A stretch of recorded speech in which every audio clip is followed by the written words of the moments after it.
Assalamualaikum warahmatullahi wabarakatuh.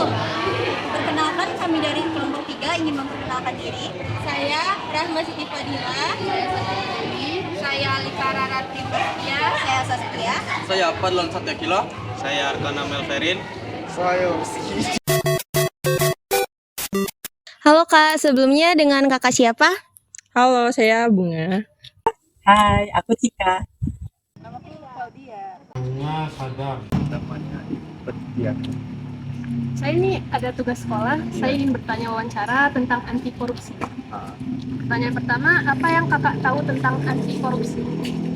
Korupsi itu yang saya tahu tidak masuk dalam pertama.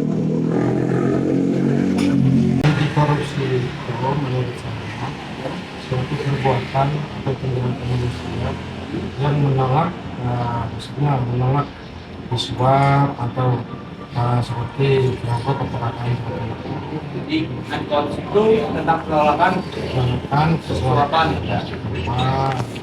dalam artian suatu akan itu dalam artian tidak baik.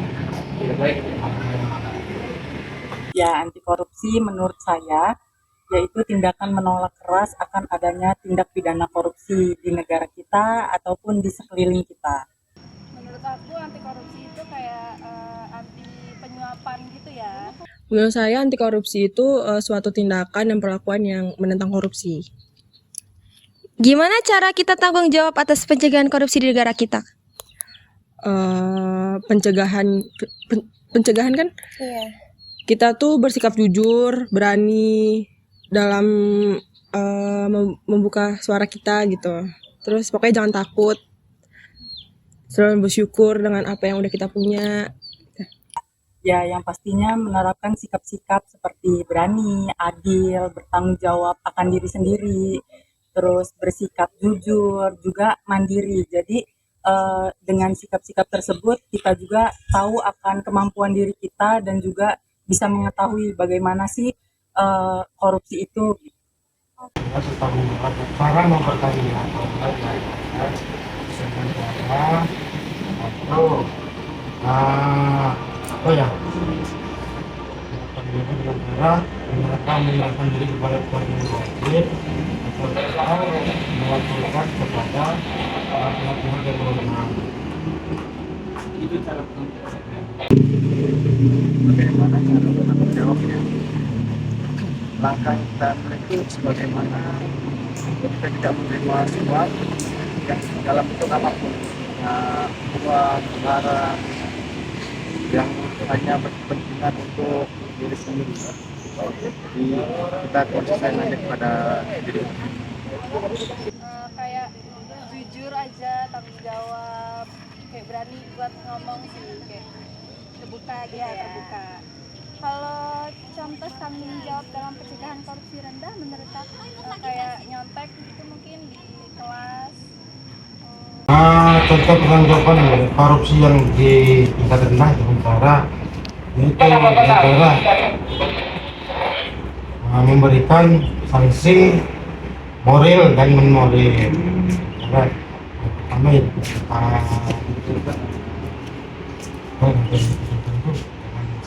sampai bahwa perbuatan itu adalah perbuatan yang tidak baik.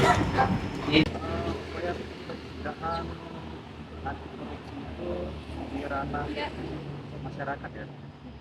Kita harus melaporkan kekayaan kita, terus kita tidak menerima suap dalam bentuk apapun, terus kita memberikan arahan atau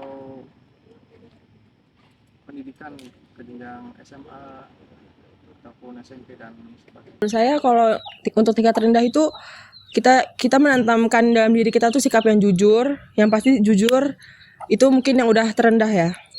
Ya, untuk yang tingkat rendah itu pencegahannya dari dalam diri kita sendiri. Jadi harus sadar diri ya, bagaimana sih kemampuan diri kita. Jadi kita tahu loh, korupsi itu nggak boleh dilakuin sama diri kita gitu. Tadi kan yang rendah ya Kak ya. Sekarang contoh tanggung jawab dalam pencegahan korupsi tingkat tingginya gimana? Ya, untuk korupsi tingkat tinggi, salah satu pencegahannya adalah kita berani untuk menolak korupsi.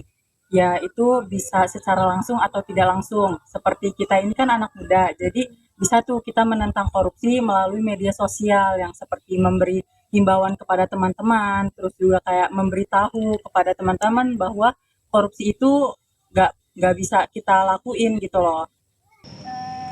Apa kayak ngambil di kas mungkin, terus tuh ngambil barang temen ya. Kita harus mengeluarkan program pendidikan anti korupsi pada setiap jenjang pendidikan. Dan kita ya tetap harus melaporkan harta kekayaan kita yang kita miliki gitu, Kak. Terus kita merancang dan mendorong terlaksananya program sosialisasi pemberantasan anti korupsi. Kalau yang tinggi, kita bisa memberi himbauan untuk masyarakat luar sana melalui berbagai sosial media yang ada akan adanya korupsi di negara kita ini. Korupsi ya itu. Terus bagaimana tanggapan kakak tentang korupsi di negara kita yang tertinggi kedua? Emang iya? Iya, kedua kita. Wah, kok bisa? Serem banget ya. Iya, udah lu capek. Itu lebih tinggi lagi hukumannya, tentunya dengan cara dibekukan atau disuruh mengembalikan barang-barang atau sebagainya yang menjadi kerugian. Itu jadi ya. Dan pertanyaan terakhir ya. Bagaimana tanggapan Bapak tentang korupsi di negara kita yang tertinggi kedua, urutan kedua, dan solusinya kira-kira gimana? Solusinya mengenai ini tingkat bicara kita tingkat kedua ya, Kedua, terkorup di dunia ya. dunia. Dengan cara itu mendidik anak-anak sedang ini dengan cara ya yang pertama kita secara media tentang secara agama juga lingkungan sekitar juga. Jadi lingkungan kita pengaruh ya, Pak? Kadang-kadang kan kita berniat kita melakukan korupsi, kadang-kadang lingkungan sekitar itu yang mempengaruhi faktor ekonomi tadi. Jadi faktor besarnya ya masuk lingkungan sekitar. Masuk lingkungan sekitar. Terus kedua yaitu kurangnya pendekatan secara mudah-mudahan kalau dia namanya bagus, insya Allah mudah-mudahan dia ini lah. Ya untuk negara kita Indonesia ya pastinya untuk korupsi tingkat tertinggi kedua ya Iya. itu sangat miris sih karena negara kita kan negara hukum ya yang pastinya hukum itu berjalan dengan baik, tapi di sini kita mendapatkan tingkat korupsi tertinggi kedua yang pastinya untuk solusinya sendiri itu kita lebih bisa meningkatkan iman dan takwa sih kepada Allah Subhanahu wa taala. Jadi kita ini tahu bagaimana sih dosanya orang yang berkorupsi gitu dan juga kita paham terhadap diri sendiri itu kalau misalnya kita bertindak pidana korupsi itu akan mendapatkan hukuman yang berat dari hukum Indonesia seperti itu.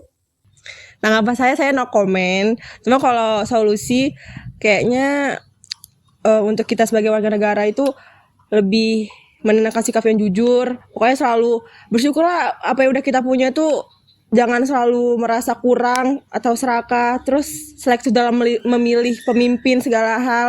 Terus juga berani dalam mengungkapkan suatu apa yang mau kita omongin tentang korupsi-korupsi ini. Pokoknya jangan takut.